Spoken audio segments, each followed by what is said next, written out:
본 방송에서 제공하는 투자 정보는 투자 판단에 대한 조언입니다.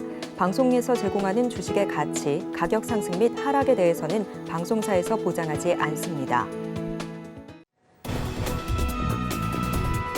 시청자 여러분 안녕하세요. 오늘을 돌아보고 내일을 준비하는 오늘장 내일장 2부 진행의 백선혜입니다.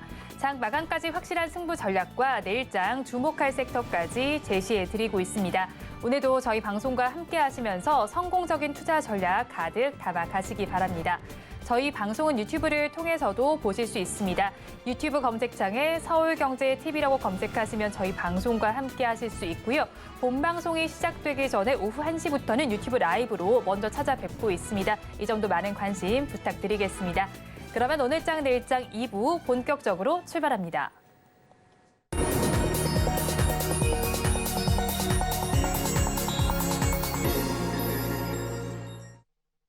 오늘 시장에 대한 흐름 글로원 파트너스 이성웅 이사 그리고 하이투자증권 스마트 PB센터의 이청원 PB와 함께 이야기 나눠보겠습니다. 두 분 어서 오세요. 네, 안녕하세요. 네, 일단 오후 시장 어떻게 좀 흘러가고 있는지 궁금합니다. 오늘 우리 양대 시장이 모두 혼조 양상 펼치고 있는데 어떻게 시장이 좀 달라졌나요? 장 초반 흐름을 봤을 땐 그래도 거래소의 시가총액 상위주들이 강한 모습이었어요. 그다음에 코스닥 시가총액 상위주들은 하락을 하고 있었지만은 지수 따는 0.5% 정도 하락으로 제한적이었는데 오후 12시에서 1시를 기점으로 해서 낙폭이 강화가 되는 모습이었습니다. 대표적으로 최근에 강했던 AI 관련주 같은 경우가 주가 같은 경우에 상승이 저점 대비해서 한 2배 이상 정도 나타났기에 종목의 변동성이 커지는 모습이었고요. 그 와중에 시장에서 1월 17일에서 19일 정도에 부각되었던 정책인 저 PBR 관련주에 대해서 일본과 유사하게 여기에 대한 정책이 나올 수 있다는 점이 오늘 다시 한번 이야기가 돌면서 저 PBR 관련주들은 주가가 강해요. 그런데 거래소와 관련된 종목이죠. 저 PBR, 그다음에 이익 기반의 일부 성장주 같은 경우는 강한 반면에 여기에 수급이 집중되면서 기존의 성장주와 관련해서는 주가가 상당히 약한 모습입니다. 시장이 이렇게 양극화가 나타나는 시기에 투자자분들이 코스닥 시장이 한번 2차 전지를 통해서 약했었고 그다음에 오늘 같은 경우는 성장주가 전부 다 하락하는 모습이거든요. 네. 그러면 상당한 고민이 있을 것으로 보여요. 그랬을 때 대응은 자칫 여기에서 성장주 같은 경우를 매도를 하고 지금 강한 저 PBR 관련주로 옮겨갔을 때는 손실이 이렇게 두 번이 발생을 할 수 있는 구조거든요. 그러면 시장에 대해서 한번 생각할 필요가 있어요. 1차원적으로 먼저 생각해보고 지금 시장에서 변화될 수 있는 부분인데 금리 인상기라고 하면은 성장주 같은 경우가 할인을 받습니다. 그런데 지금은 금리 인상기가 아니라 금리에 대해서 인하를 할 수도 있는 시기예요. 그렇다 보니까 우리가 과거에 강했던 네이버라든지 카카오 이런 플랫폼주들이 반등이 나왔었어요. 그 시장의 전체적인 시장 성격은 금리는 중립 또는 중립 이하입니다. 그랬을 때는 성장주가 부각을 받을 수 있는 환경인데 그러면 거래소 기준의 주가 수익 비율이 매력적인 구간이냐 한 10배 정도 중반 이 정도로 조정이 나온 상황이다 보니까 그렇게 매력적인 구간은 아니에요. 그래서 최근에 성장주들이 강해왔는데 그 와중에 정책적인 변화가 있을 수 있다는 가능성이 오늘은 시장에 부각이 된 거고 그랬을 때 실제적으로 자사주 매입 소각이라든지 가지고 있는 내재 가치를 증대할 수 있는 정책이 실제화되었을 때는 이런 종목 같은 경우도 함께 변동성이 커질 수 있어요.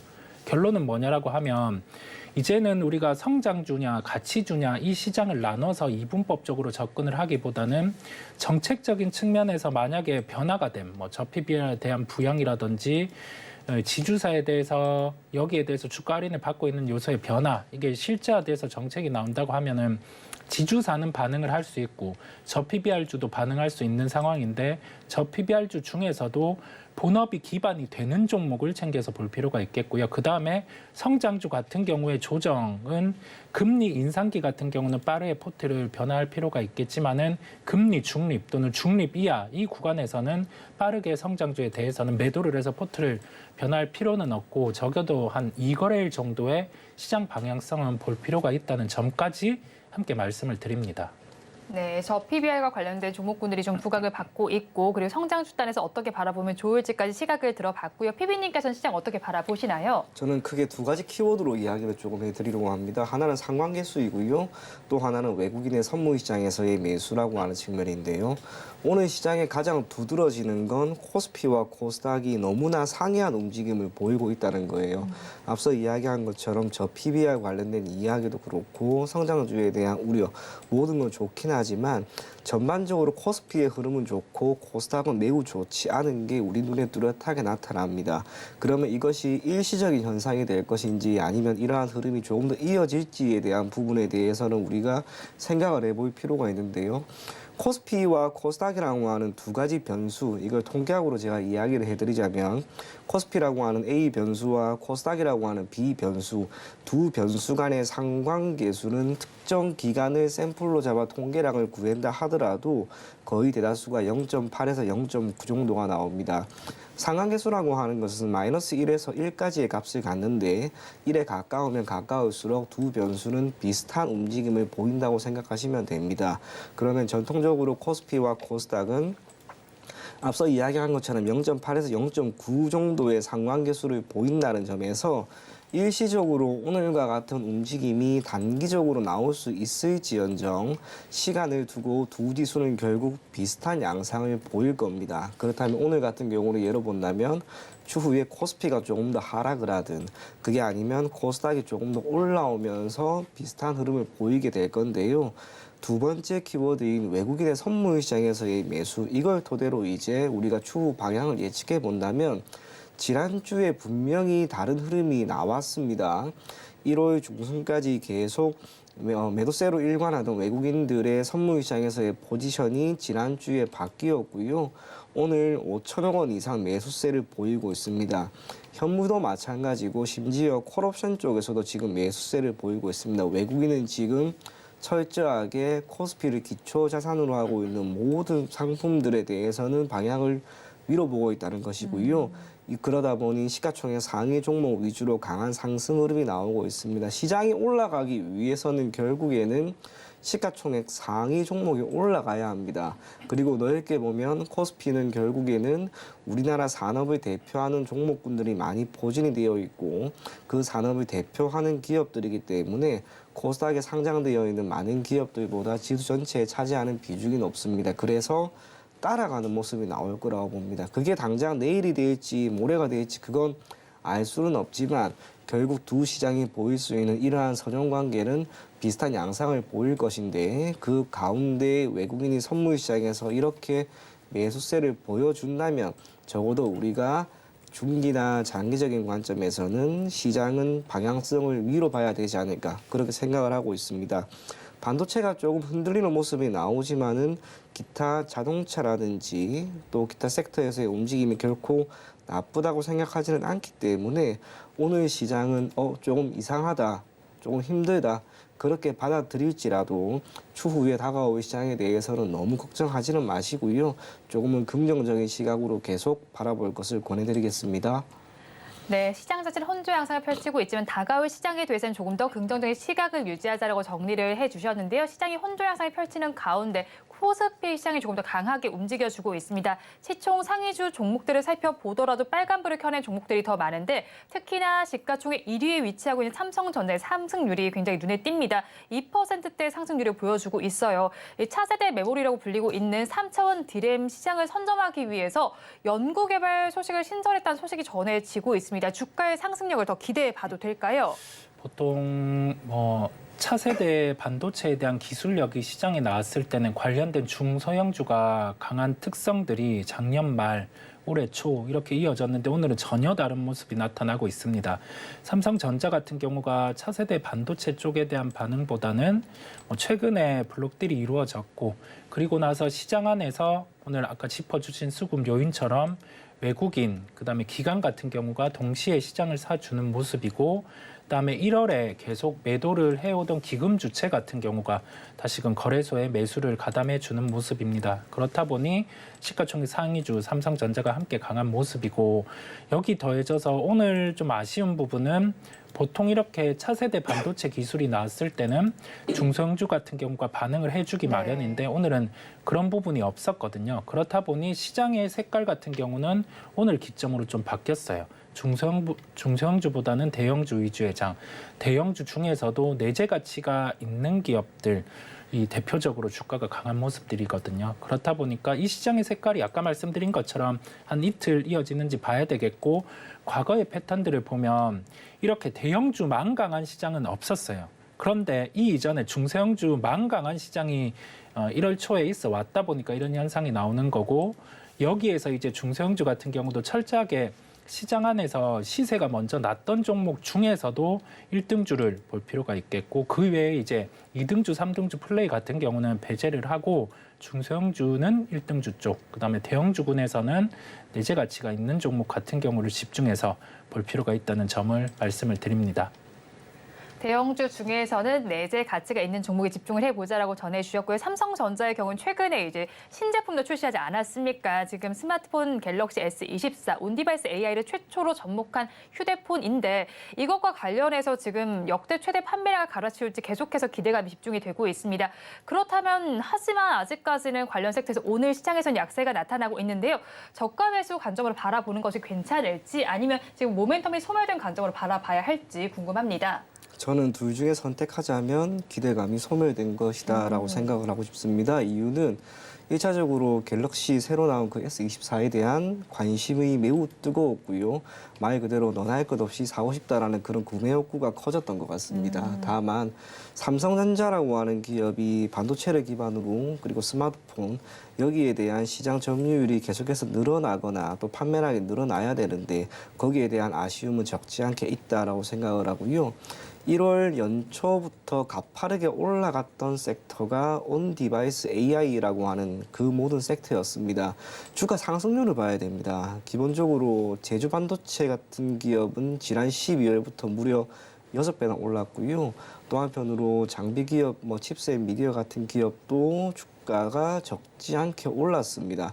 기존에 우리가 주가의 움직임을 살펴보고 앞으로의 방향을 제시해야 되는데 적어도 앞에 너무 많이 올랐기 때문에 지금은 조금은 조정 구간으로 우리가 접근할 필요가 있지 않을까, 그렇게 생각을 하고요. 저점 구간에서의 매수라고 하는 것보다는 1차적으로는 기대감이 약간은 소멸되었고, 그것은 관련 기업의 주가의 약세를 단기적으로 이렇게 만들어낼 수가 있습니다. 그래서 말 그대로 이슈가 한번 크게 불어닥친 기업을 여러분들이 계속 바라보기보다는 우선 이슈에 따라 기대감이 소멸되었으니 앞으로 다가올 다른 섹터를 눈여겨보고 그러한 기업을 관심 갖는 게 더욱 좋지 않을까, 그리 생각이 됩니다. 그렇다면 일단 당장은 기대감 재료 소멸이 됐지만요. 앞으로 또 애플도 이제 온디바이스 AI에 좀 가세를 할 것으로 예상이 되는 만큼 그때 다시 부각이 될 가능성은 어떻게 보세요? 당연히 그럴 수도 있을 거라고 봅니다. 다만 저는 생각이 항상 그렇습니다. 언제나 처음이 크다는 건. 그래서 그 이후로는 우리가 종목에 대한 접근을 할 때 예전과 같은 큰 파동을 기대하고 그 종목에 들어갔을 때 결과가 그리 좋지는 못할 수도 있습니다. 그런 면에서 언제나 파동은 처음이 가장 크다는 것을 토대로 이후로 애플과 관련된 온디바이스 AI, 그리고 이와 관련된 기업들의 주가 상승이 나올지라도 단기적인 파동에 따라 단기적으로 대응을 하는 것은 좋다 하더라도 중기나 장기적으로 계속 끌고 가는 것은 분명히 어려운 부분이 있을 거라고 생각을 하고요. 여러분들이 그러한 관점에서 대응을 하지 않고 앞으로 온디바이스 AI는 성장성이 뛰어날 것이니 또 관련된 기업들의 실적은 나아질 것이니 막연하게 그렇게 생각을 하고 계속해서 보유만 한다면 한편으로 지금 2차 전지 관련된 기업들처럼 주가 그리고 투자에 따른 결과가 나올 수도 있습니다.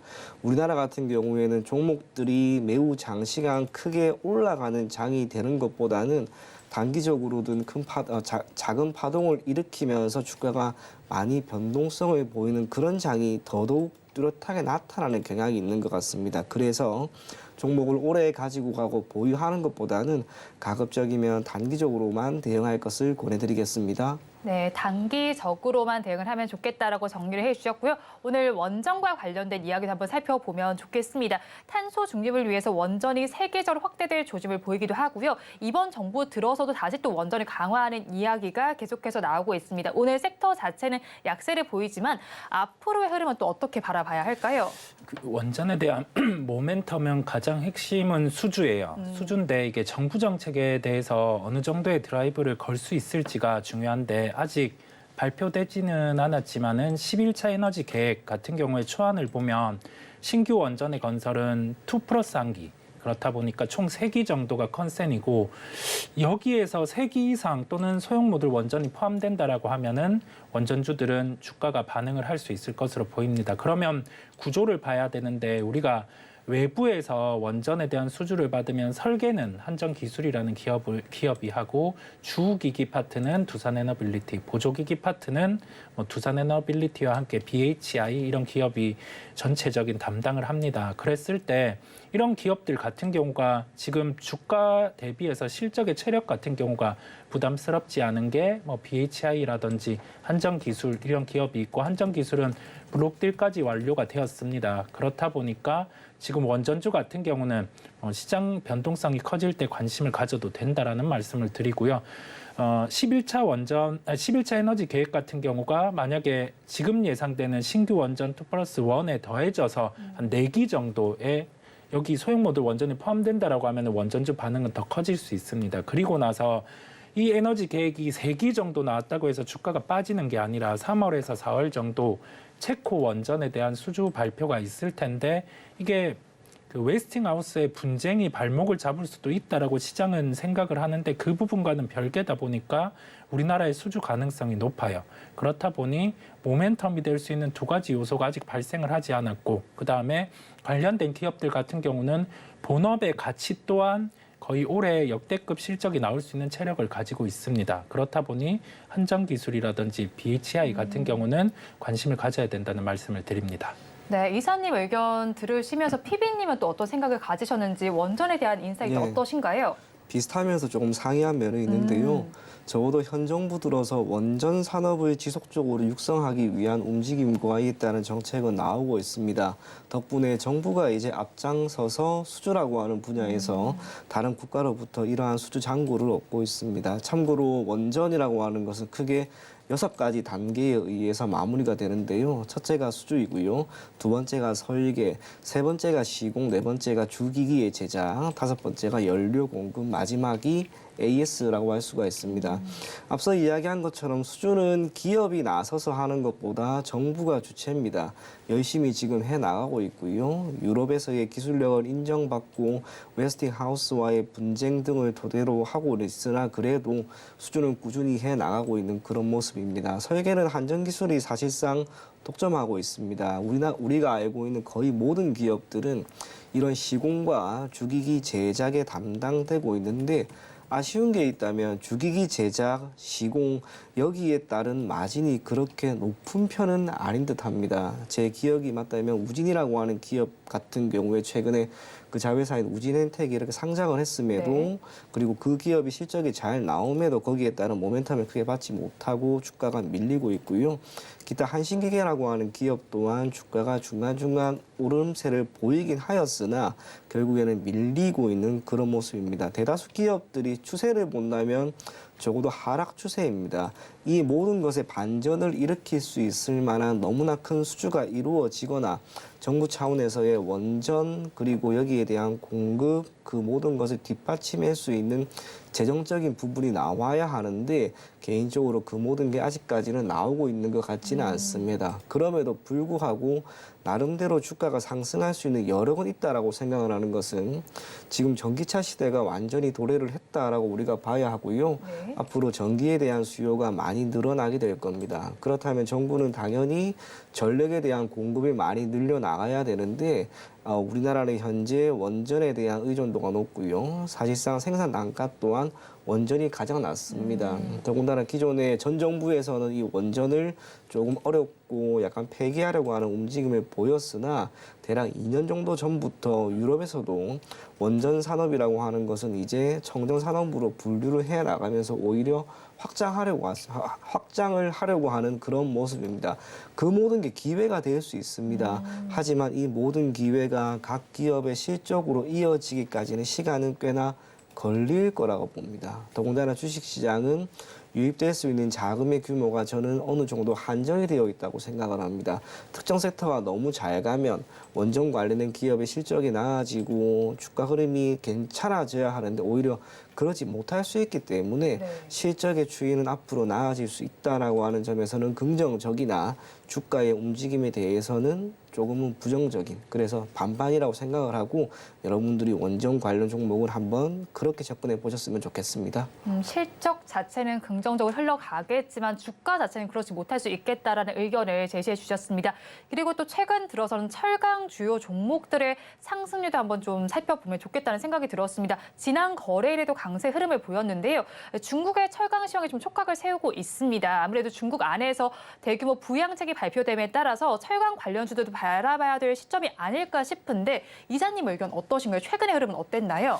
대표적으로 저 PBR주에 영향이 있는 것 같아요. 그 부분은 우리나라 정책 안에서 교집합은 있습니다. 그런데 중국의 경기 부양이라는 점이 단행이 될지를 체크해 볼 필요가 있어요. 우리가 매년 3월에는 중국 양회가 개최가 됩니다. 네. 작년도 재작년도 모두 경기 부양에 대한 기대감들이 있으면서 경기 민감주와 함께 우리가 리오프닝 관련주, 특히 중국과 연관된 종목들이 주가가 강했었는데 양회 때 GDP 수준만 얘기를 하고 실제 경기 부양은 단행이 되지 않았어요. 그렇다 보니 그 기점으로 주가가 빠졌고요. 그다음에 이번에 양회 같은 경우에서도 중국의 경기 부양 단행의 가능성은 낮습니다. 이 부분에 대한 근거는 왜냐라고 하면은 중국이 코로나19 때 대규모의 재정 정책을 썼어요. 그렇다 보니 지금은 개입하는 정도가 주식 시장의 부양 정도의 자금만 단행을 하고 있거든요. 실제 그 경기를 드라이브할 재정을 쓰기에는 한계가 있습니다. 그렇다 보니까 시장이 확인할 거는 뭐냐라고 하면은 중국이 경기 부양을 대규모로 단행할 만한 당위성이 발생을 해야 되는데 이 부분은 미중 무역 분쟁이 해소가 돼야 됩니다. 그렇다 보니까 철강주라든지 경기 민감주에 투자를 할 때는 중국의 익스포저가 높은 그 부분은 중국의 경기 민감에 대한 부분, 경기에 대한 부양이 당위성이 있을 때 접근할 필요가 있겠고요. 그다음에 철강주 같은 경우는 지금 대표적으로 제품가보다 원재료 같은 경우가 상승을 해 있어요, 구조적으로. 그렇다 보니 여기에 대한 당위성은 우리나라의 저 PBR 이 부분과 결부돼서 반응한다 정도로만 보시면 됩니다. 네, 저 PBR과 관련된 매력도 있다라고 정리를 전해주셨고요. PB님께서는 철강주를 바라보는 느낌이 어떤지 궁금하고요. 또 관심주가 또 있으실까요?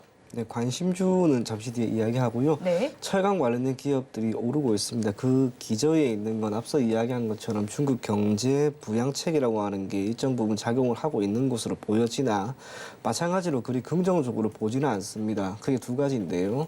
첫째로는 중국의 경제라고 하는 거, 대표적으로 GDP를 기반으로 하고 있는 그 항목들을 보게 되면 대략 25%가 부동산입니다. 그런데 이 부동산 경제가 매우 좋지 않은 상황이고 아무리 정부가 중국 정부 차원에서의 경제 부양책이 나온다 하더라도 건설 경기라고 하는 것이 하루아침에 이게 나아질 수 있는 수준이 아닙니다. 결국에는 정부 차원에서 중국 정부 자체에서 지속적인 부양책을 내겠다라고 하는 의지를 표명했다 할지라도 그것만으로 경제를 크게 회복시키기는 어려울 것으로 보여지고요. 네. 뿐만 아니라 GDP라고 하는 항목, 중국 같은 경우에는 기타 국가에 비해서 매우 기형적인 GDP 구조를 보이고 있습니다. 통상적으로 모든 국가는 GDP에서 민간 소비가 차지하는 비중이 가장 높습니다. 우리나라 같은 경우나 일본 같은 경우에는 대략 55%에서 60% 수준인데 참고로 미국은 70%가 넘어가고요. 중국은 40%가 안 됩니다. 민간에서의 소비가 잘 안 되는 국가이다 보니 GDP가 크게 올라갈 수 있는 여건이 안 됩니다. 이 GDP를 회복시키기 위해서 정부 차원에서의 지출을 늘려나가고 있는데 이것 또한 재원이라고 하는 것은 분명히 한정적입니다. 그런 면에서 우리나라에 있는 많은 철강 기업들이 중국에 대한 매출 증가 요인이라고 하는 것을 토대로 주가가 올라갈 수 있는 기대감은 있지만 그것이 실질적으로 실적의 개선으로 크게 이어지기는 어려울 것이다라고 생각을 하고요. 그럼에도 불구하고 오늘 가장 크게 올라가고 있는 현대제철이라고 하는 기업의 주가 흐름은 그래도 괜찮기 때문에 여러분들이 현대제철이라고 하는 기업은 조금은 단기적으로만 한번 대응해 보는 것 그렇게만 권해드리고 싶습니다. 네, 현대제철에 대한 관심을 한번 가져보셔도 좋을 것 같고요. 그렇다면 이제 지금도 장 마감까지 얼마 남지 않았습니다. 지금 3시 16분 정도 지나가고 있는 만큼 종가 베팅할 섹터를 좀 먼저 알아보겠습니다. 이사님께서는 어떤 섹터에서 가지고 오셨나요? 그래도 성장에 한번 기대어 봤습니다. 네. 한 이틀 정도 볼 필요가 있다 보니 성장에 기대어 봤고 최근에 그 나 혼자만 레벨업의 IP를 가진 DNC 미디어의 주가가 강했어요. 그 부분은 게임에 대한 부분, 그다음에 여기에 대해서 애니메이션 부분으로 사업을 확장할 수 있다는 점이 IP를 활용한 매출의 확장, 이게 가장 핵심이라고 할 수 있겠고요. 그렇다 보니까 IP를 보유한 기업에 대해서 신작 출시를 체크를 해볼 필요가 있다는 점을 말씀을 드리고 여기 더해져서 새로운 기기 같은 경우 우리가 뭐 XR 기기라든지 아니면 여기 더해져서 이제 웨어리스 기기라든지 기타 이런 부분에서 소프트웨어 중요도가 강조가 되고 있습니다. 그러면 실제로 소프트웨어가 활용될 수 있는 레퍼런스를 갖춘 기업들 같은 경우가 주가가 강할 수 있겠어요. 그렇다 보니 우리가 전체적으로 첫 번째로 봐야 할 거는 IP를 보유하고 있는 기업인데 본업에 대한 실적 기반이 되는 기업. 그러면 여기에 대해서 신사업에 대한 이익이 더해지면서 주가가 한 단계 강할 수 있기에 저는 이 기반을 가진 사업을 바탕으로 뭐 콘텐츠라든지 게임주 쪽으로 시세가 확장이 될 수 있을 것으로 봅니다. 주가가 이만큼 떠 있는 쪽은 패스를 하는 거고요. 그만큼 새롭게 본업 기반에서 신사업이 더해질 수 있는 이 부분이 핵심이라는 말씀을 드립니다. 네, 그렇다면 어떤 종목을 종가 베팅할 종목으로 가지고 오셨나요? 저는 대부 시스터즈를 말씀드리려고 합니다. 네. 이 종목은 이제 올해 게임에 대한 신작 스케줄이 예정이 돼 있어요. 쿠키런 작품 하나만 있다 보니까 시장에서는 할인을 받아왔는데 1분기에 한 작품, 2분기에 한 작품, 그다음에 올해 말에 한 작품이 있습니다. 그 부분은 흥행을 할지 말지 아무도 모르죠. 그랬을 때 실적을 따져보는 겁니다. 올해 예상되는 영업이익 660억의 신작에 대한 기대는 포함되지 않았고요. 그다음에 여기 더해져서 IP 기반으로 해서 새로운 사업의 확장이라는 점을 말씀드렸는데 쿠키런 IP 기반으로 해서 이제 올해 애니메이션을 출시해서 올해 배급의 목표가 있습니다. 그렇다 보니 이 부분에 대해서 실제 흥행이 나타난다라고 하면은 한 영업이익 기준 100억 정도는 더해질 수 있다는 기준을 말씀을 드리고 그런 점을 바탕으로 해서 오늘 성장주가 약하다 보니 좀 주가는 상승을 하다가 좀 밑꼬리를 다는 흐름이 나와 있는데 1차적인 목표가는 46,000원을 제시해 드리고요. 손절가는 36,500원인데 이 가격은 뭐 추세가 깨지는 가격이다 보니까 손절가는 36,500원으로 염두하시면 되겠습니다.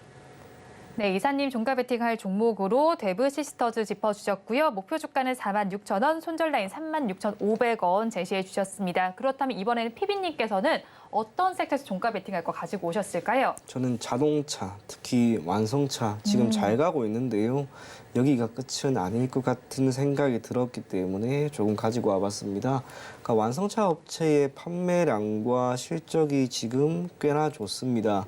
적어도 지난해 같은 경우 우리나라의 현대, 기아 실적이 너무나 좋게 나왔는데 아쉬운 게 있다면 과연 그렇게 좋게 나오는 실적을 주가가 제대로 반영을 하고 있는지에 대한 의문은 적지 않게 듭니다. 그게 지금 시점에서는 어느 정도 반영이 되고 있는 것으로 보여지나 여전히 지금까지 보였던 실적을 고려한다면 주가는 이 모든 걸 잘 반영하고 있는 것 같지는 않습니다. 현대와 기아라고 하는 브랜드의 브랜드 가치가 이제 국내용이 더 이상 아닙니다. 해외 시장, 특히 북미 시장에서의 판매량과 브랜드 가치는 올라가고 있고요. 상대적으로 그에 따른 반대급부 효과로 국내 시장에서의 판매 대수는 조금 줄어든다 하더라도 그래도 1인당 매출이 조금 더 높은 해외 시장에서의 판매가 올라가고 있기 때문에 이렇게 실적 또한 좋아지는 게 아닌가 그렇게 생각을 합니다. 앞으로 흐름이 조금은 더 좋아질 것으로 생각을 하기 때문에 여러분들이 완성차 조금 더 눈여겨볼 것을 권해드리겠습니다. 네, 완성차를 조금 더 눈여겨보자라고 하면 사실 뭐 두 종목 중에서 골라야 되는 거 아닌가 싶어요. PB님, 어떤 종목 가지고 오셨나요? 사실 두 종목 중에서도 잘 골라야 됩니다. 네. 저는 기아를 조금 눈여겨보고 있고요. 기아 같은 경우에는 실적 지난 4분기 매출 전년 동기 대비 5% 증가한 24조 원 수준이었고요. 영업이익은 조금 감소했다 하더라도 2조 5천억 원 수준입니다. 판매 대수가 73만 대 정도로 적지 않게 나왔고 우리나라에서는 소폭 줄어들었다 하더라도 해외 시장에서의 판매는 1.7% 증가한 약 60만 대 정도를 기록을 했습니다. 사상 처음으로 영업이익 10조 달성 그리고 올해 매출액 같은 경우에는 전체 100조가 넘어갑니다. 지금까지 없었던 수준의 매출과 영업이익입니다. 그러면 이제 주가는 시장이 크게 무너지지 않는다는 가정 아래 이걸 어느 정도는 반영을 해줄 필요가 있는데 개인적으로 앞서 이야기한 것처럼 주가가 여전히 이를 반영하지를 못하고 있는 것 같습니다. 기술적인 부분을 제가 토대로 한번 살펴봐 드릴 건데요. 기아의 연봉을 한번 보시게 되면 저 예전에 뭐 90년대 이때는 배제한다 하더라도 네. 이후로 주가 2010년 이후로 고점이 대략 10만 원 정도였습니다. 2021년에 10만 2천 원 그리고 지난해 10만 1천 원 정도가 고점이었는데 지금 이 수십 년 대략 한 25년 30년 정도 있었던 이 시점에서의 고가를 돌파하려고 하는 움직임이 나옵니다. 그 돌파하려고 하는 힘은 철저하게 실적에서 나오고 있고 지금 시장도 오늘의 우리나라 시장도 그렇지만 코스피 그리고 외국인들의 매수세 뚜렷하게 나오고 있습니다. 그들이 어떤 종목을 살 것인가라고 묻는다면 적어도 지금 이렇게 실적이 잘 나오고 있는 기아와 같은 기업에 관심을 가질 것이다. 그렇게 생각을 하고 있습니다. 일봉사고로 보게 되면은 지난 10만 900원 말 그대로 목전에 두고 있습니다. 이제 1,000원 남았는데요. 최근 3거래 동안 보인 변동성을 한번 보시게 되면 기아가 기존에 보여왔던 수준의 변동성이 아닙니다. 월등히 높은 수준의 변동성이 나오면서 방향 또한 지금 위로 나오고 있습니다. 그래서 힘이 개인적으로 매우 강한 시점으로 보이기 때문에 여기가 고점이라고 우리가 생각을 하기보다는 이 가격대를 모두 다 뚫고 조금 더 올라갈 것이다 라고 하는 것에 무게를 실으면 좋지 않을까 그렇게 생각을 합니다. 올해 판매 목표나 매출액, 영업이 그걸 다 달성할 수 있을지는 모르겠습니다만 조금씩 나아지는 움직임은 나오고 있고 결국 올해 사상 최대 실적이라고 하는 것을 또 가지고 온다면 기아의 주가는 조금 더 높은 수준에 머무를 수 있을 것이다. 그렇게 생각을 합니다. 그래서 목표 가격은 우선은 조금은 짧게 10만 5천 원 제시해드리고요. 손절 가격은 9만 원 제시해드리도록 하겠습니다. 종가 베팅을 좀 오늘 기아 짚어주셨고요. 목표 주가는 10만 5천 원, 손절 라인 9만 원 제시를 해주셨는데요. PB님, 그런데 사실 뭐 글로벌 전반적으로 신차 판매량 감소할 것이라는 전망이 나오고 있지만 타이어주도 또 잘 가고 있잖아요. 이 종목군들의 주가 흐름은 어떻게 파악하시고 계실까요? 개인적으로 타이어주는 결국 완성차 업체의 판매가 어느 정도 이루어지는지 그리고 AS가 얼마나 이루어지는지에 따라서 결과는 다르다라고 생각을 하는데요. 저는 타이어주는 일반적인 완성차나 기타 전장 관련된 기업들에 비해서 부가가치가 높은 산업군은 아닌 것 같습니다. 그리고 원재료 가격인 고무 가격도 결국에는 실적에 매우 큰 영향을 미치는데 다행스러운 게 있다면 타이어 개별적으로 판매가 되는 것이 아니기 때문에 완성차 업체의 판매 가격이 올라가면 그 모든 것은 타이어 기업들의 주가 상승 그리고 실적을 견인할 수 있는 한 가지 변수로 작용할 것으로 봅니다. 그럼에도 불구하고 기왕이면 타이어 사실 일종 변동성이 큰 기업들이 아닙니다. 네. 차라리 타이어 관련된 기업을 여러분들이 눈여겨보시는 것보다 자동차, 부품, 벤더사 거기에 있는 기업들을 더 눈여겨보는 게 우리가 투자를 함에 따른 투자 성과를 제고하는 데는 더 좋은 결과를 주지 않을까 그리 생각이 됩니다. 네, 그런데도 이제 어떤 뉴스를 또 보니까 자동차 업종에서 올해 상반기 주인공이 타이어주다라는 이야기가 있더라고요. 이 기사에 대해서 좀 어떻게 바라보셨나요, 이사님? 그 부분이 타이어 업체들이 유럽 쪽 타겟으로 해외 증설이 이루어진 기업들이 네. 있어요. 그렇다 보니까 평소에는 운반비가 들다가 이 비용이 전체 타이어 기업들 중에서 비용이 한 30% 정도를 차지해요. 그 비용이 감소되는 단계고 그다음에 타이어의 교체 주기 같은 경우가 도래했다는 논리로 넥센 타이어를 필두로 한 타이어주 같은 경우에 의견을 제시를 하는데 그 부분은 한번 비용이 줄어드는 요소가 나타날 때 유가 하락이라든지 운행비 감소 계속 이 부분을 체크하면서 유럽의 공장을 미리 증설한 기업들을 네. 볼 필요가 있어요. 대표적인 기업이 넥센 타이어라는 기업이 있습니다. 유럽의 공장을 증설한 기업을 살펴보자라고 정리를 해주셨습니다. 그렇다면 저희는 마감 동시효과 구간 우리 시장은 어떤 분위기 보이고 있는지 양대 시장의 분위기를 체크해 보겠습니다. 우리 양대 시장 오늘 좀 극명하게 갈리는 장세가 펼쳐졌습니다. 코스피 지수는 여전히 빨간불을 켜면서 마감을 할 것으로 보입니다. 1.48%의 상승률을 보여주면서 2,515선에 마감이 예상되고 있고요. 다음으로 코스닥 시장으로 넘어가겠습니다. 코스닥 시장에서는 2.13%의 내림세가 나타나고 있습니다. 819선에 종가를 쓸 것으로 예상되고 있습니다. 이어서 수급 상황 체크해 보겠습니다. 코스피 시장 먼저 살펴보겠습니다. 외국인과 기관이 쌍끌이 매수를 해주고 있지만 개인 투자자들 덜어내고 있습니다. 외국인은 4천억 원 넘게 사고 있는데 오늘까지 7거래일 연속 매수세를 보여주고 있습니다. 기관 투자자의 경우는 3천억 원 넘게 사고 있고 3거래일 연속 매수 양상이 펼쳐집니다. 반면에 개인 투자자들 7천억 원 넘게 팔아내고 있습니다. 다음으로 코스닥 시장으로 넘어가겠습니다. 코스닥 시장에서는 외국인과 기관이 매도를 하고 개인 투자자들 많이 사고 있습니다. 코스피 시장과는 상반되는 수급 양상이 펼쳐지고 있습니다. 외국인의 경우는 2천억 원 넘게 팔고 있고요. 기관 역시도 비슷한 규모를 팔고 있는데 오늘까지 5거래일 연속 매도세를 보입니다. 개인 투자자들 많이 5천억 원 넘게 사고 있습니다. 오늘 시장 상황 어떻게 바라보셨을까요? 이야기한 것처럼 두 시장의 온도차가 너무나 극명했고요. 수급 또한 극명하게 나타난 게 조금의 아쉬움은 있긴 있습니다. 하지만 코스피가 우선 크게 올라갔다는 점과 외국인의 선물 시장에서의 매수세가 유입된 점을 저는 긍정적으로 보려고 합니다. 앞서 이야기한 것처럼 두 시장은 결국 시간을 두고 함께 움직이게 될 거라고 봅니다.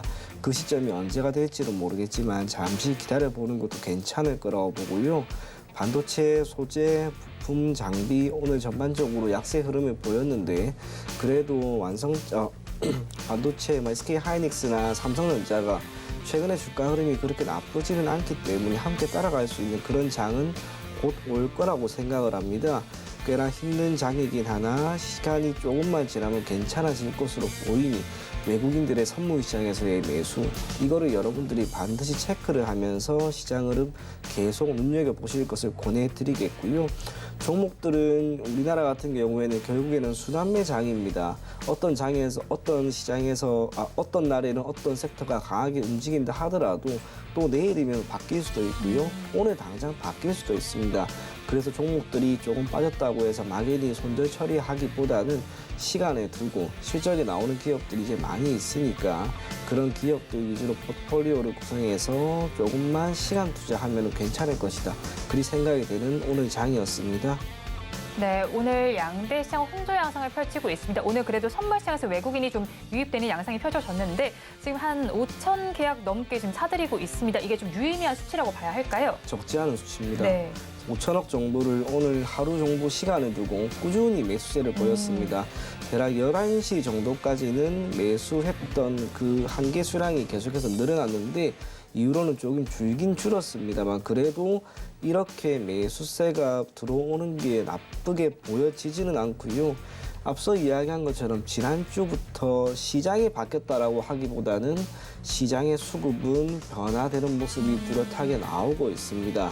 그리고 선물 시장에서는 움직임, 외국인들이 매수세를 들어온다라고 하는 것은 코스피 그리고 기초자산인 코스피 200에 있는 기업들의 주가를 올리겠다라고 하는 그러한 관점으로 보면 좋을 것 같고요. 결국 그것이 추후에 그 아래에 있는 많은 기업들의 주가를 견인할 수 있다는 점에서 계속해서 긍정적으로 볼 것을 권해드리겠습니다. 네, 시장에서 수급이 변화되고 있습니다. 오늘 양대장 굉장히 극명하게 갈리는 흐름이 관찰이 되고 있고요. 상승하는 종목 수 역시도 코스피 시장에서 더 많이 집계가 되지만 코스닥 시장에서는 하락하는 종목 수가 더 많이 집계되고 있습니다. 마감 동시효과 구간 함께 하셨습니다.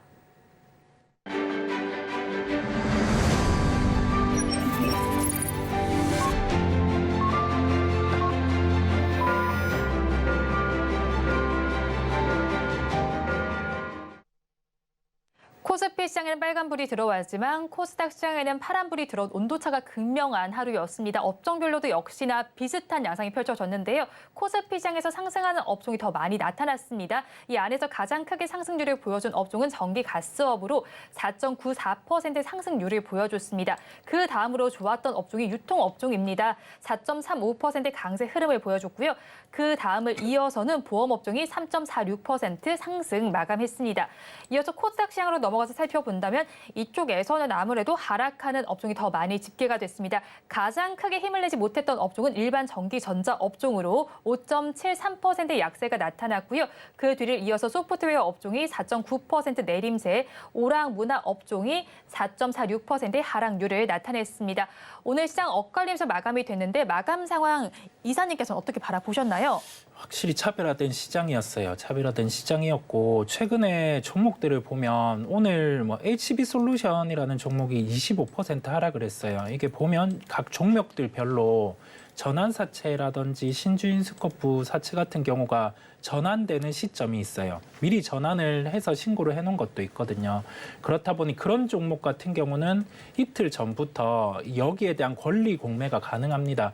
1월 31일에 전환되는 물량이 있었고 권리 공매가 오늘부터 가능한 이런 상황으로 급락이 나오거든요. 그렇다 보니까 우리가 종목들이 모멘텀이 부각되는 종목들이 있을 때 실적에 대한 체크도 중요하지만은 전환될 수 있는 물량이 존재하는지까지 함께 수급으로 체크해 보실 필요가 있겠고요.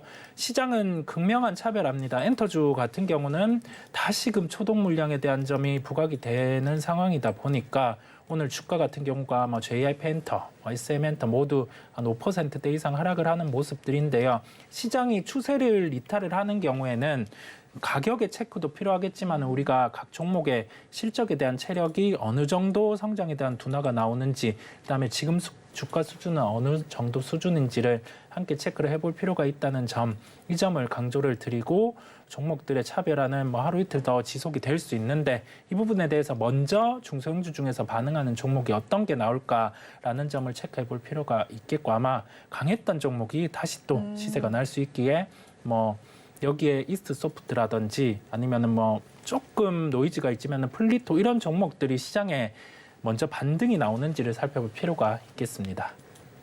종목별로 차별화 장세는 며칠 이어질 것이다라고 정리를 해주셨는데요. 오늘 장에서 또 살펴보면 특징적으로 생명보험과 그리고 손해보험 이쪽도 모두 강한 양상이 펼쳐졌습니다. 이 섹터에서의 강세 흐름은 어떤 이유 때문이었을까요? 저도 일일이 확인은 우선은 못 해본 상황인데요. 네. 제 기억에 연초가 되면은 보험료에 대한 인상이라고 하는 부분이 이슈가 되거나 이야기가 나오면서 관련된 기업들의 주가가 전반적으로 올라가는 양상에 있었던 것 같습니다. 뿐만 아니라 금리 인하가 어느 정도 사실화되게 되면은 관련된 기업들이 가지고 있는 채권, 이 채권 수익률이 개선될 것이다라고 하는 그 많은 기대감들이 실적과 주가 상승을 견인하는 움직임도 나오곤 합니다. 사실상 그 외에는 기타 다른 변수는 제가 따로 확인을 한 것은 없고요. 만약 있다 하면은 아마 정부 차원에서의 기사라든지 보험 관련된 기업들의 주가 상승을 견인할 수 있는 이슈가 있었던 것 같습니다. 하지만 큰 틀에서 우리가 그렇게 조금 보는 게 좋을 것 같습니다. 보험 관련된 기업이라고 해서 금융 관련, 은행 관련된 기업들의 주가와 대단히 큰 차이가 나는 건 아니라고 봅니다. 결국 금융지주사들의 최근 움직임이 나쁘지 않다라고 하는 점을 토대로 같은 금융이라고 하는 큰 섹터에 속해 있는 관련된 기업들 또한 여러분들이 조금 긍정적으로 보면 괜찮을 것 같고요. 다만 우리가 생각할 것은 이 모든 기업들은 일반적인 제조업, 반도체나 또 완성차나 자동차 부품 거기에 비해서 일중 변동성이 낮습니다. 일중 변동성이 낮다는 것은 산재되어 있는 리스크의 크기가 적다는 것이고 이것은 우리가 투자에 따른 기대 수익률이 낮다는 것을 의미합니다. 그래서 지금 생명보험, 손해보험, 넓게 보면 금융주까지 시장의 주도주로 자리 잡기에는 적지 않은 어려움이 있을 겁니다. 그런 면에서 관련된 기업들이 주가가 조금 나아진다고 해서 이러한 종목들을 여러분들이 포트폴리오에 담고 가지고 가기보다는 관련된 기업들은 그냥 올라가면 조금 관망만 하시고요. 차라리 변동성을 조금 이용해서 주식 투자를 하는 거니까 변동성이 조금은 있는 제품 그리고 관련된 기업을 여러분들이 더 눈여겨보실 것을 권해드리겠습니다. 네, 주도주로 가기까지는 가림막들이 있을 것이다라고 정리를 해주셨는데 그렇다면 어쨌든 오늘 오른 만큼 뭐 생명보험 그리고 손해보험 섹터 쪽이 내일까지도 좀 강세가 이어질 수 있을까요? 이쪽 뭐 금융사들 같은 경우는 뭐 은행 쪽의 배당 정책의 변화 가능성이 우선은 부각이 되었고 여기 더해져서 뭐 대표적인 행동주의 펀드 같은 경우가 7개 시중은행에 대해서 다시금 행동을 추진한다는 점이 부각이 되는 것 같아요. 구조적으로 뭐 주주 친화적 정책의 가능성이 있다 보니까 선제적으로 종목들이 반응을 하는 모습들이고 시세는 이어질 가능성이 높은데 저도 동의하는 부분은 주도주의 형태를 갖출 가능성은 매우 낮고 포트폴리오에 공격적으로 가지고 가기에는 개인 투자자분들의 특성을 활용할 필요가 있을 것 같아요. 은행주 같은 경우는 제가 기관 투자자라고 하면은 펀드에 편입은 합니다. 해야 되고요. 그럼에도 불구하고 개인 투자자분들 같은 경우는 시장에 초과 수익률을 거두기에는 한계가 있는 업종이다 보니까 조금은 그냥 매매 흐름 정도만 보시면 될 것 같습니다. 네, 생명보험 그리고 손해보험 섹터에 대한 의견까지 들어봤고요. 오늘 장에서는 또 약세를 보였지만 단기적으로 좀 시세를 분출할 테마가 어디일지도 궁금합니다. 오늘 장에서 또 살펴본다면 뭐 사실 애플의 비전 프로 기대감에 강세를 보였었던 AR 그리고 VR 메타버스 테마가 좀 약세를 보였는데 앞으로의 흐름을 저희가 좀 어떻게 체크를 해봐야 할까요? 이와 관련된 기기 종목들 같은 경우는 기대감이 많이 반영이 돼서 주가가 올라갔어요. 네. 그렇다 보니 이렇게 변동성이 커지는 건데 그냥 딱 1차원적으로 보면 저점 대비해서 어느 정도 상승했는지는 먼저 고려해 볼 필요가 있고 예상보다는 기기의 판매가 더 늘 수는 있는데 주식시장의 특성은 이러한 부분을 반영해서 뭐 2배 오른 주가, 3배 오른 주가 이런 구간에서는 주가는 좀 빠지기 마련이에요. 다음 기기에 대한 기대감이 있을 때 종목들을 볼 필요가 있고 다시 모든 게 처음으로 돌아오는 시장입니다. 1등주만 플레이를 해야 되는 시장임을 말씀을 드리고 아까 말씀드린 것처럼 먼저 반등이 나와야 될 게 시세만 보자면 HLB, 이스트 소프트 이런 쪽 플리토는 아까 말씀드린 대로 논외로 있는 게 네. 대주주의 지분 문제가 좀 있었다 보니까 약간의 논외 사항인데 강했던 종목들이 다시금 주가가 자리를 잡아줘야지 코스닥이 반등이 나올 수 있기에 종목을 퍼뜨려서 비전 프로 관련주 빠졌으니까 매수를 한다 이런 관점은 아니라는 말씀을 드립니다. 네. 네, 그렇다면 오늘 장에서 약세를 보였지만 단기적으로 시세를 분출할 만한 테마는 좀 어딜까요?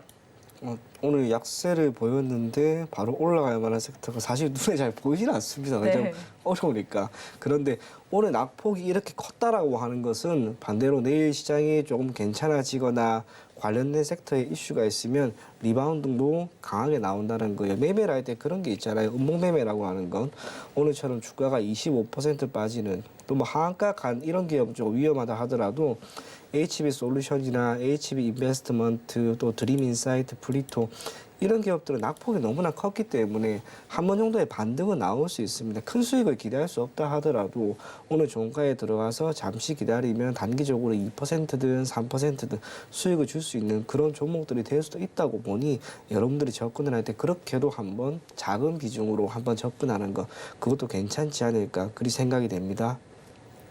네, 앞으로의 장에 대한 전략까지 살펴봤습니다. 지금까지 하이투자증권 스마트 PB센터 이청원 PB 그리고 글로원 파트너스 이성웅 이사와 함께했습니다. 오늘 말씀 고맙습니다. 오늘장 내일장 2부에서 전해드린 내용도 정리해서 보여드리겠습니다. 화면으로 확인해 보시죠. 오늘장 내일장 2부의 핵심입니다. 먼저 이성웅 이사님께서 짚어주신 종가 베팅할 종목입니다. 대부 시스터즈 짚어주셨고요. 올해 신작 출시 효과가 기대됩니다.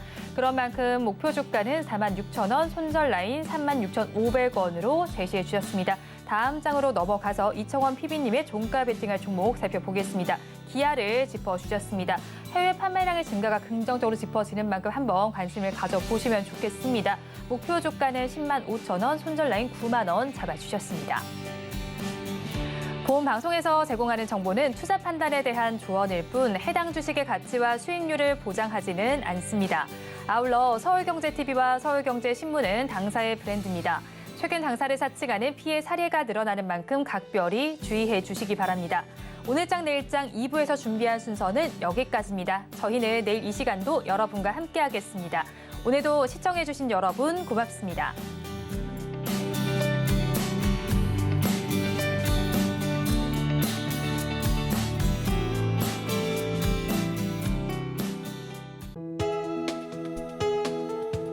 본 방송에서 제공하는 투자 정보는 투자 판단에 대한 조언입니다. 방송에서 제공하는 주식의 가치, 가격 상승 및 하락에 대해서는 방송사에서 보장하지 않습니다.